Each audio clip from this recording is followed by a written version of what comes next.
Hi everyone, welcome to Grow Roots. This is Shannon, and today I am taking you on a garden tour of my backyard in June in 2026, and I am in North Texas on the border of Zone 8A and 8B, and things are just looking spectacular right now. I cannot wait to show everything to you. So subscribe to my channel, grab your favorite drink, sit down, relax, and enjoy this beautiful garden tour. I'm gonna start here in my shed garden and then just move all throughout all of my garden spaces. But this is my newest garden. This garden, believe it or not, is only not even a year old yet. Probably, I don't know, we're coming up on 10 months old or something. But this garden bed, oh my goodness, I call it my shed garden bed, obviously, because it has my shed there. But I had this vision of my, we needed a shed for storage, but I had a vision of it surrounded by just beautiful Texas tough perennials. And in less than a year, I really had that dream come true. It's just amazing. But to start off, I have lemon ball sedum all throughout here, and it just is a stunning border, and it's doing very, very, very well. And then coming up behind it to anchor it right here, I have some Shasta daisies, and they're finally blooming, or at least this side is. For such a big plant, it's not the big bloom that I hoped it was. These were given to me, and I think they're the Betsy variety of Shasta daisy. I have some on this side, but not really blooming all that well. I had one bloom, and then I have a second and a third there, but for dividing and taking up so much space, they have like tripled or quadrupled in size. I was hoping for more of a bloom from those, but they are so gorgeous. They really are. Right behind the lemon ball sedum as an entire border, I also have Stella d'Oro daylilies, and they have actually been spectacular. I have not been upset with their performance at all.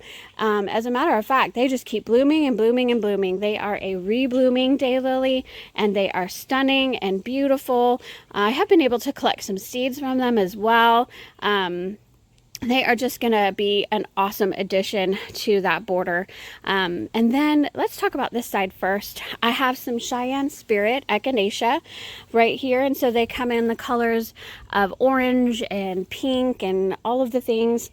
They are great. They're a more compact habit, lower growing habit.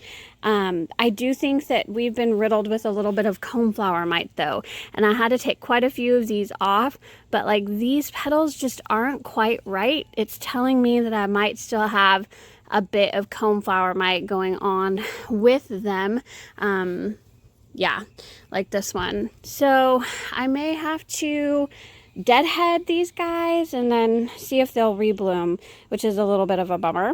I have some catmint, Nepeta mucinii that I grew from seed. Just this year I winter sowed it. It hasn't bloomed yet. I was hoping it would, but it has not. There is some Summer Pastels yarrow behind there, and you can see this is two plants, but I did not give these guys a prune in late winter like I should have, because they were evergreen for me and I just loved the foliage, so I didn't prune them back, and I should have. They are floppy.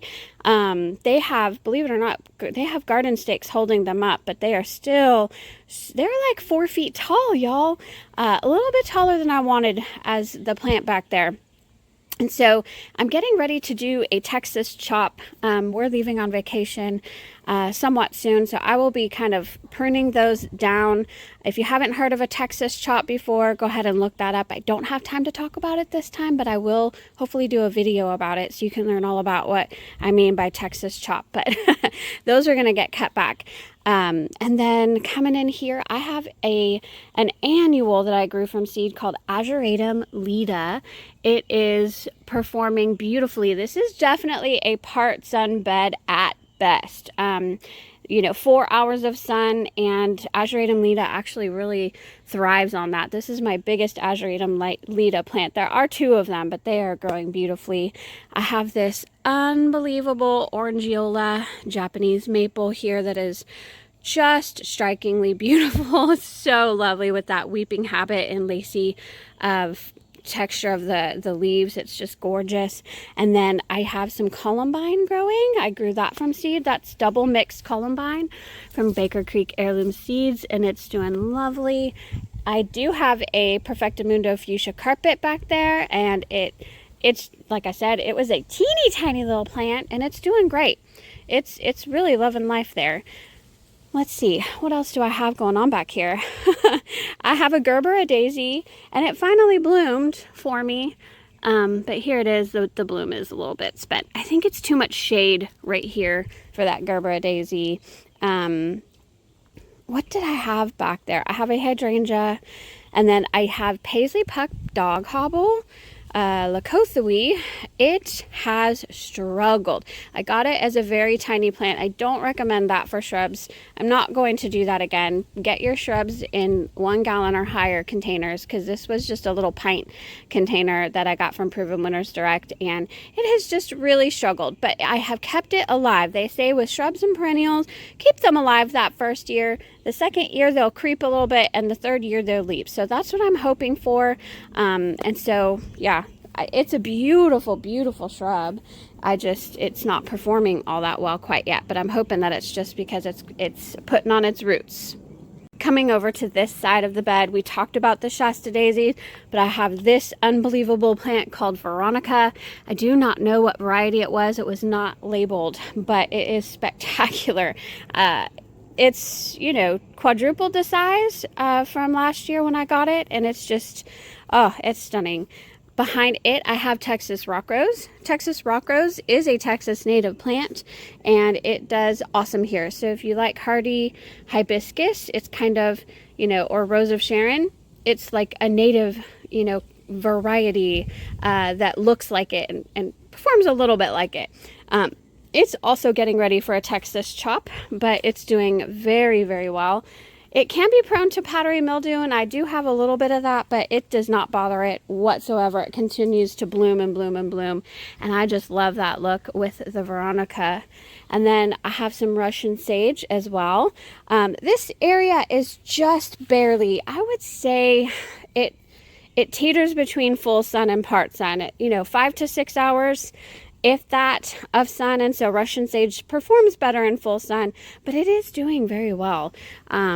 It's loving life, and yeah, it's absolutely beautiful. Pollinators absolutely love this, and I love how the daylilies are poking through, and the Russian sage kind of pokes through there, and the Texas Rock Rose pokes through. And then I have an Alexandrina magnolia. Believe it or not, it bloomed again for me. It bloomed I got one bloom. It was a baby plant last year. I got one bloom in very late winter, early spring, and I got another bloom. I'm going to pop the picture on the screen about 2-3 weeks ago. I was shocked. I can't believe it bloomed again for me, but it's doing well. It's increasing in size and loving life. Over here I have blanket flower. This is also a Texas native. It was grown from seed, and it's just, the foliage is not doing well. There is an insect that just loves to eat the heck out of it, if you can see that, but it's still moving, it's still blooming, it's still growing and just taking over this area. Again, that's another one that's going to be eligible for that Texas chop here pretty soon. Behind it, I have Gatsby Pink Oak Leaf Hydrangea. You guys, this thing was itty bitty. Like I said, I got them as little quarts from Proven Winners Direct, and there was a time that I thought I had lost it, but it came back, and it did bloom once. Let's see what that bloom looks like right now, really quick. There it is. Gatsby Pink. It is pretty shaded. Back here, it gets a little bit of sun coming through at certain times of the day, but that is supposed to be 8 feet tall by 8 feet wide, and that's all that's planted back there. I think it is going to, in such a small time, it has grown so fast. It's just remarkable. I love oak leaf hydrangeas. They really are the easiest hydrangea to take care of in Texas for sure. And then I wanted to talk about this, y'all. Faniella clematis from Proven Winners Color Choice Shrubs, and I just planted it in its spot yesterday. I have a video about that. If you would like to watch that, I'll pop the link on the screen. But it is just the cutest little clematis. I love the leaf shape. It has grown so much since I received it, and so I have a little bloom there, but you know, I just planted it, so it might drop that bloom, and that's going to be okay. I'm not expecting a big show this year or even next year, but hoping that third year it will just absolutely be stunning. And here is my shade garden. This gets just dappled sun, maybe the littlest bit of morning sun, but other than that, it is shaded the rest of the day. I have hostas that are growing in pots. They're doing pretty well. There's 2 hostas that aren't quite as big this year as the other 2. Usually they're all the same size. So they definitely, I think, need to be repotted. I need to figure out what's going on there. But I've got some autumn ferns, some liriope. I have a hydrangea right there, which is blooming in full shade, which is, I didn't expect. That's awesome. Giant leopard plant. And then I have a brunnera over here doing really, really well. Creeping Jenny ground cover that's fairly new. And I love that shade garden. Coming over here, this is the main area of my full sun garden. This is kind of the only spot in my backyard where I do receive full sun, and just wow. I'm going for kind of a cottage garden look for sure. And so I've got echinacea or coneflower dotted all throughout. I have hollyhock that unfortunately is done blooming. And then I've got some limelight hydrangeas in a container, which you can't even tell there's a container. And I've got dwarf ruellia down here. Keep meaning to check to see if it's blooming yet, and it's just not quite blooming quite yet. I've got some more yarrow that's 4 feet tall. This is Summer Pastels yarrow. I love it, but it's too tall for that space. Again, gonna get that Texas chop very, very soon. But yeah, I've got some, this is, gosh, I forget the name of this coneflower. This is my favorite one, to be honest. I love this corally like color that it puts on. I want to say it's mandarin orange, but it's not. I've got Echinacea purpurea that seeded itself there and is trying to take over the white swan echinacea that was originally there. Not sure what I'm doing about that Echinacea purpurea. This is brand new for this year. It seeded itself, and I'm allowing it because it is strikingly beautiful, but we'll see. Planted in this container with this limelight hydrangea, I tried some annual phlox this year. And so this is sugar star phlox. And then there is another variety of phlox, that light pink color that you see right there, that's dotted all throughout. That is, oh, there's a darker pink as well. I think that's called dwarf beauty phlox. All of them together are just strikingly beautiful. They're doing so very well with our Texas heat.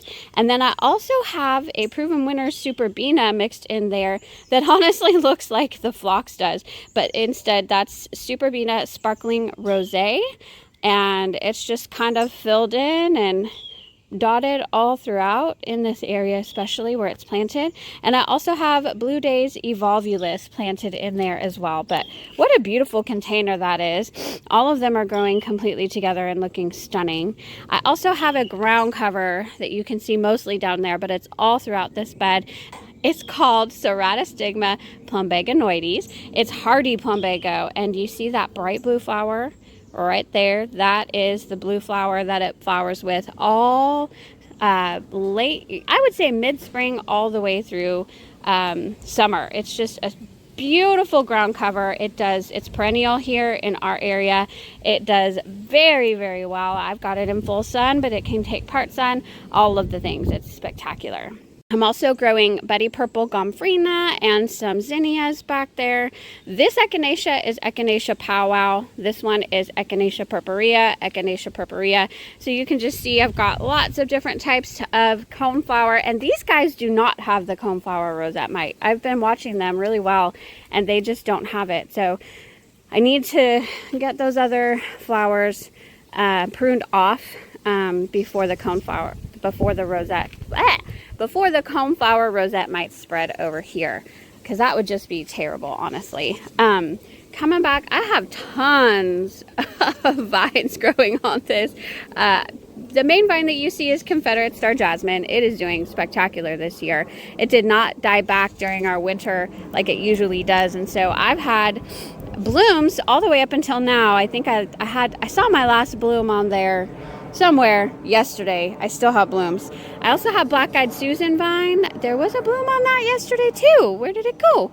But anyway, the black-eyed Susan vine seeds itself every year. I've also, I don't know what I'm doing about that. There's Virginia creeper that's creeping in from the creek that's behind I have a creek bed behind that is this beautiful, gorgeous borrowed view. Oh my goodness, it's spectacular. But it has all of the plants that try to creep into my garden, and some of them I welcome and some of them I don't. The Virginia creeper is gorgeous, but it is very, very vigorous and takes over and seeds itself prolifically, and I don't know what I'm doing about that quite yet. I haven't decided. It's a beautiful vine, don't get me wrong. It has striking fall foliage, but anyway, I will talk about my containers. I may have to do a separate container garden tour, y'all, so keep an eye out for that. I have some clematis growing back here as well that's doing pretty well. Oh, goodness.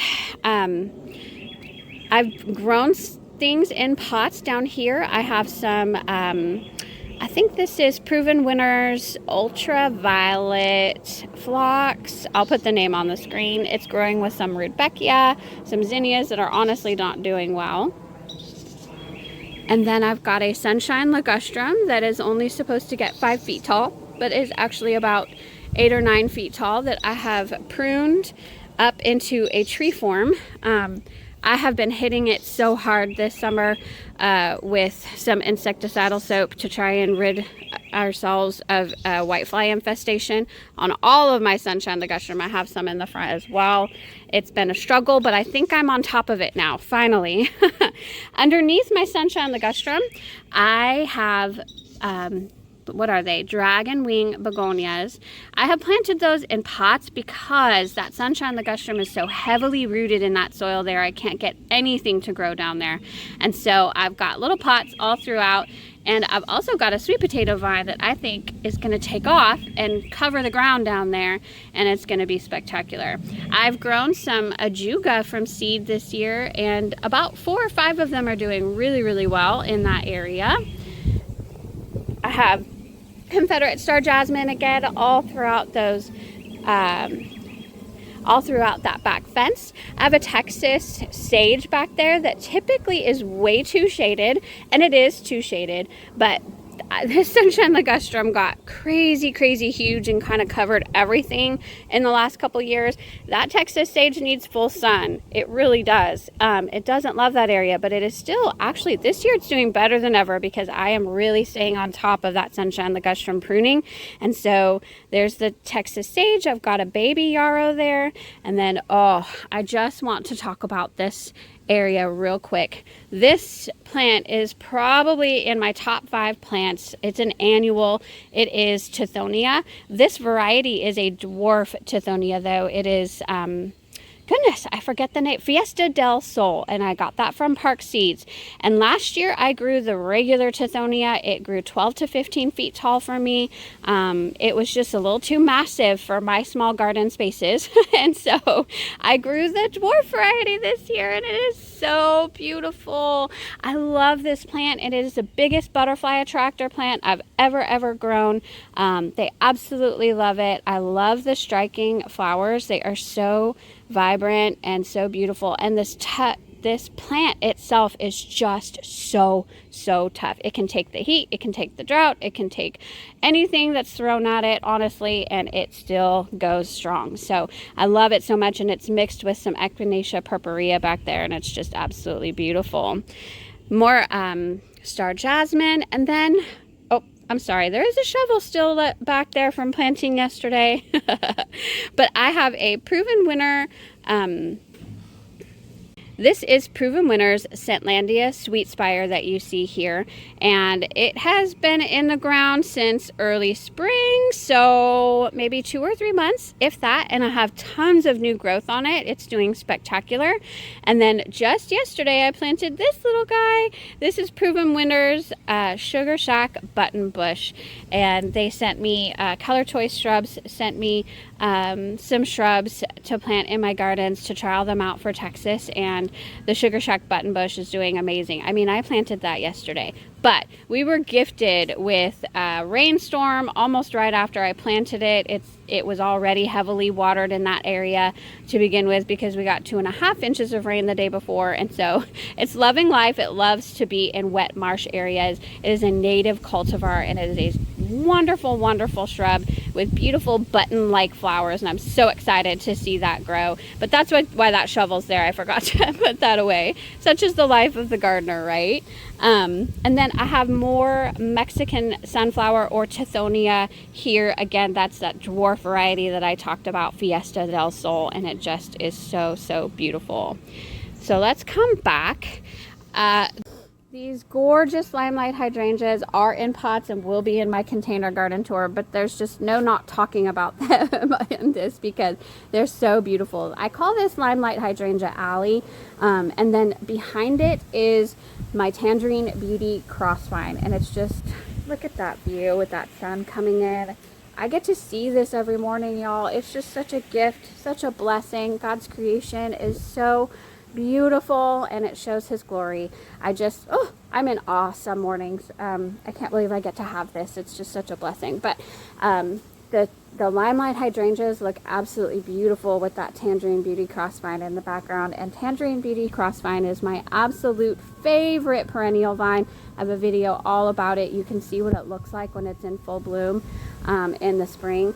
And I may have had a bloom or two. It sporadically blooms in the summertime, but just not a whole lot. And I honestly don't see any active blooms on it right now, but you know, we'll see 1 or 2 here and there after its huge show. I mean, this guy is covered in blooms in early spring. So it's remarkable, so beautiful. And then let me take you in my side garden, my part shade garden. All right, so this is the area of my garden that honestly, I'm going to completely redo this in the fall. Completely reorganize things. Things just look, I've just plopped things here and there, my extra plants here and there that can take part sun, and that's just how it's been. I have some foxglove that's growing here. I have Greg's Mist Flower that's growing over here, a wonderful Texas tough plant. I think I have aster. No, that's scabiosa. It's just not flowering right now. I have some Veronica growing here, some J lilies. Actually, they are beautiful.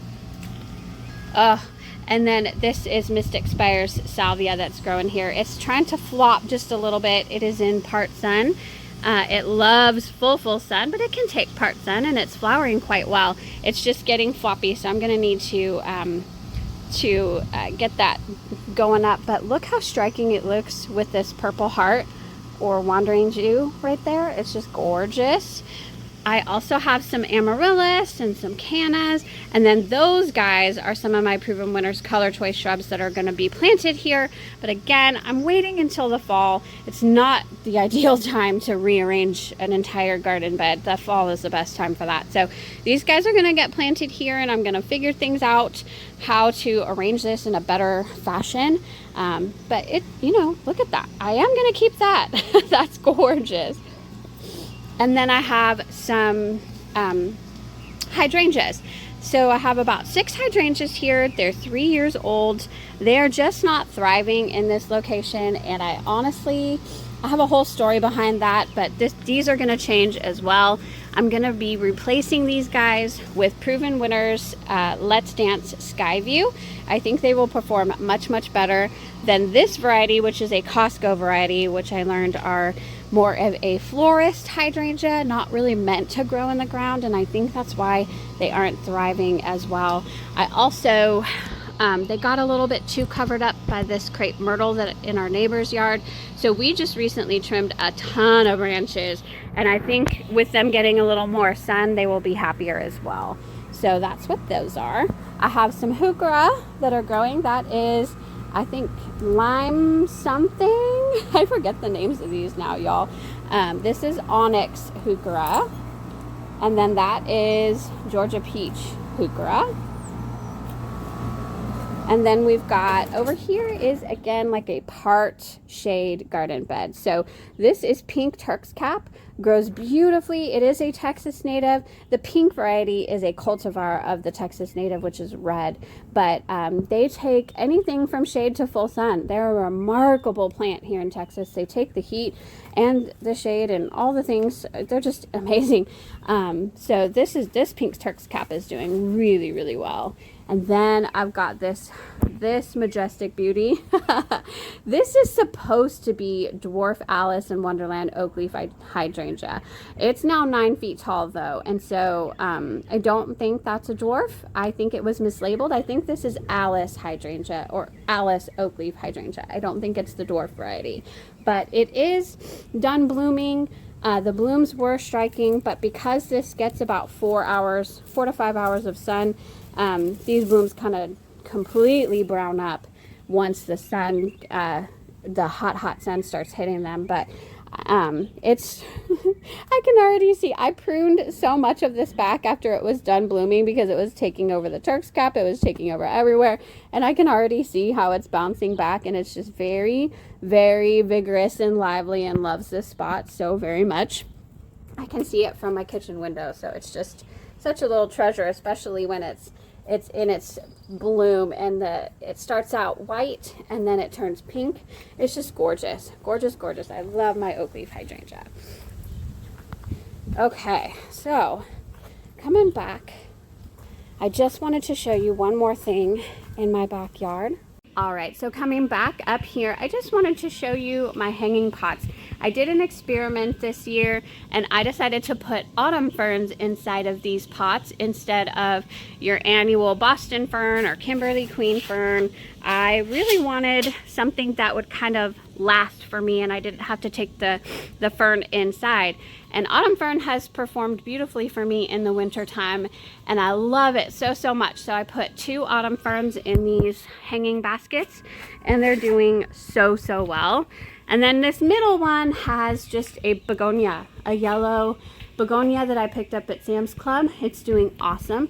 And taking a little peek back here, do you see that? It's a nest in there. Carolina wrens have made a beautiful little cave nest in there. Like it even has a ceiling to it. And we were so worried about these. We had a torrential rainstorm where the rain was coming off this roof and flooding this hanging basket. I was worried about those baby birds drowning. They were like screaming. And so my husband took that hanging basket down and we looked and they are just fine. Like the Carolina wrens, that nest is built like higher than the soil level. And so they were above the water level and they were doing just fine. Like it was amazing. But yeah, Mama and Daddy are coming in there and feeding them, and I'm surprised they're not yelling at me right now, honestly, because they usually are. There's that other autumn fern doing lovely. And then let me just show you. These are the Let's Dance Skyview hydrangeas that Proven Winners Color Choice Shrubs sent me. They are doing so well, you guys. And I did get them to bloom kind of blue. It's almost purple, but I put some soil acidifier in there and some coffee grounds, and that is what did the trick. When you have hydrangeas in little pots like this too, they can get chlorosis pretty easily. So these guys have a little bit already. So I'm hitting them with chelated iron and they're bouncing back really well. So they are doing lovely. They are going to go in that part sun garden or part shade garden that I just showed you to replace the other hydrangeas that are not doing as well. And then I have a cascading hydrangea by Proven Winners. This is the Fairy Trail Fresco. And it's just lovely. I was worried about it. It wasn't doing all that well, but it's doing well now and it's reblooming for me. Here's what the older blooms look like, but I think they're still gorgeous. And then I've got this shoot that is coming up that doesn't seem like it's the same. You know, it's almost, I'm letting it go to see what's happening with it, but I may prune that off because I think it's the original plant that's not the cascading variety that's trying to shoot out of there. So I'm watching it. I'm looking for it. But it's not like the same growth habit or look as the rest of the plant. So anyway, watching that. And then I had to show you my plumerias, y'all. Oh my goodness. These wonderful plumeria trees were gifted to me by a woman at church last year, and I'm just so incredibly grateful for them. They are so beautiful. I love them so much. They smell so good. Look at this. Look. Wow. To just have this in my backyard is just a wonderful, wonderful gift. There are bloom stalks all over. There's more up here. Hold on. Lovely, lovely plant. Just a gorgeous plant. Obviously not native here. We have to, these won't survive our winters. We have to take them inside during the winter time. But I just enjoy them so much that this plant is worth it to me for sure. And just look at that view with the sun coming up in the trees in the background. So that is going to be it for today's backyard garden tour. I just want to thank each and every one of you so very much for joining me. It has been a beautiful season. Subscribe to my channel, y'all, because I have so much content coming. I have a container garden tour that I would love to show you. I want to show you all kinds of things. So subscribe to Grow Roots. It helps out my channel so very much. And for those of you who have watched today, I thank you from the bottom of my heart. It just helps my channel so, so much. And I'm thankful for each and every one of you. I hope all of you have a beautiful day today, everybody. Bye-bye.